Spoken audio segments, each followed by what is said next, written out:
بریارها زیده کرنا سزایان ترومپلان و هنه قید و مرجندن جبوی شوفیران لآکر نرازی بون لپیخواه هشتیاو. شوفیر دخوازن او بریار نهینه جبه جکرن. والا بارگرانیه که زوره. ما پیچه نابیتن. غرامات بکنه دخواد. بده هنده تو ندهی دی بیته هنده. راستی ما پیچه نابیتن. همه بچینه مفرزی دا بلا سواره بخوبن و خلاصت شو. ما چه دیگه پیچه نابیتن. لوازیا کاری و دابزینا دهاتی وانی روزانه او نکارن وان همی سزایان وی قاودانی دا بجه بینن.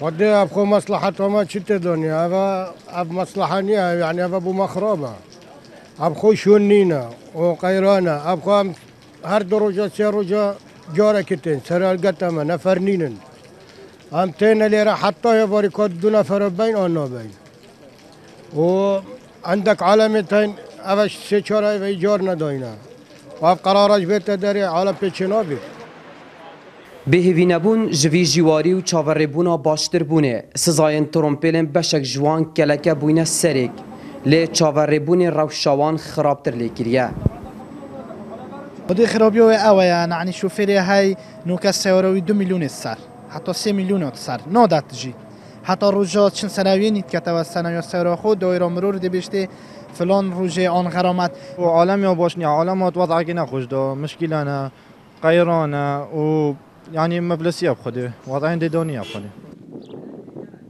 جبوی زانین لسر چوانی و پابندیا ریوبری هاتنو چون آکری ما پیوندی بوی ریوبریه کر لید برهو نبون لسر وی بریاره چو داخویانیان بدن